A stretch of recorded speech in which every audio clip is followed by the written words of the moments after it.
mission, let's go. trouble 물을 찾으러. Assalamualaikum warahmatullahi wabarakatuh. Kami dari kelompok 2. Di sini kami akan menjelaskan mengenai sistem kardiovaskular. Adapun poin-poin yang akan kami jelaskan, yang pertama yaitu pengertian sistem kardiovaskular dan penyakit kardiovaskular. Yang kedua, penyebab penyakit kardiovaskular. Yang ketiga, tanda dan gejala pada penyakit kardiovaskular. Yang keempat, patofisiologi dari penyakit kardiovaskular. Dan yang kelima yaitu penanganan pada penyakit kardiovaskular. Saya atas nama Dr. Anissa dan teman saya Elsa Nur Fahri.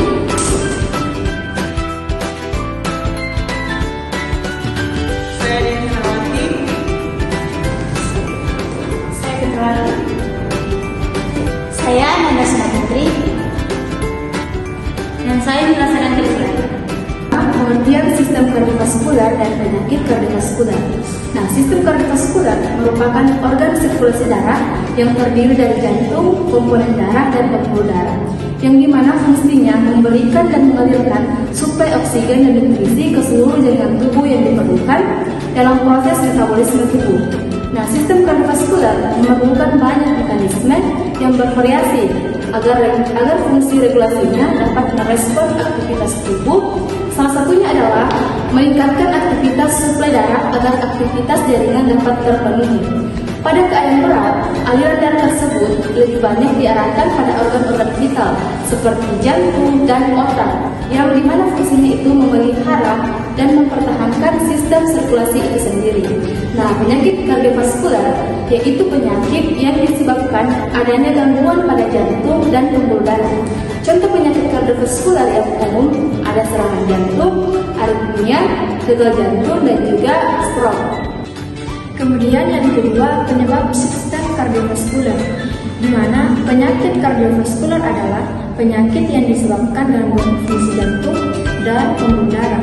Nah, penyebab penyakit kardiovaskular umumnya berasal dari gaya hidup tidak sehat, seperti tekanan darah tinggi, gula darah tinggi, kolesterol tinggi, kurang gerak, pola makan tidak sehat, merokok, dan stres berlebihan. Yang ketiga, tanda dan gejala penyakit kardiovaskular. Tanda dan gejala penyakit kardiovaskular bisa berbeda-beda tergantung penyebabnya. Gejala masalah jantung, yang pertama itu nyeri dada atau angina. Yang kedua, tekanan di dada. Yang ketiga, rasa berat atau tidak nyaman atau beban di dada. Yang keempat, sesak nafas atau dyspnea. Yang kelima, pusing atau pingsan. Yang keenam, kelelahan. Gejala peningkatan pembuluh darah di seluruh tubuh. Yang pertama, nyeri atau kram pada kaki saat berjalan. Yang kedua, luka di kaki yang tidak kunjung sembuh. Yang ketiga, kulit dingin atau merah di kaki. Yang keempat, bengkak di kaki. Dan yang kelima, mati rasa di wajah atau anggota tubuh. Ini mungkin hanya terjadi pada satu sisi tubuh. Yang terakhir, 6, tidak dapat berbicara, melihat atau berjalan. Keempat, patofisiologi dari penyakit kardiovaskular. Penyakit jantung, terutama penyakit jantung koroner, terjadi dimulai dari penyumbatan pembuluh jantung oleh plak pada pembuluh darah. Penyumbatan pembuluh darah pada awalnya disebabkan peningkatan kadar kolesterol (LDL) atau dikatakan low density lipoprotein. Darah berlebihan dan menumpuk pada dinding arteri sehingga aliran darah terganggu dan juga dapat merusak pembuluh darah. Penyakit jantung memiliki tanda dan gejala yang khas, diantaranya adalah yang sering mengeluh lemah dan kelelahan. Penderita mengalami nyeri dada dan sesak nafas, dada seperti tertekan dan berat, bahkan terasa panas dan seperti lemas. Selain tes darah dan mesin dada, tes untuk mendiagnosis penyakit jantung dapat mencakup elektrokardiogram atau dikatakan EKG.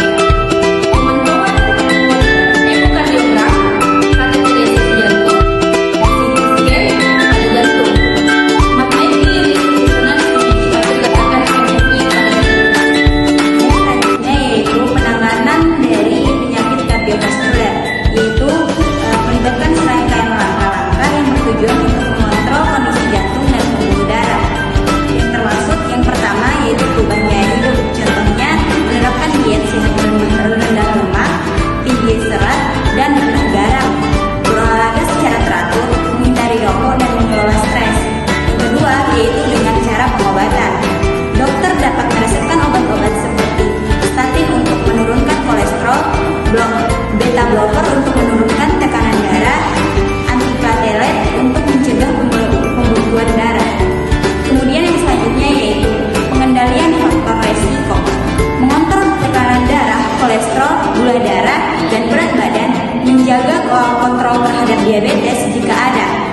meminimalkan konsumsi dari alkohol itu sendiri.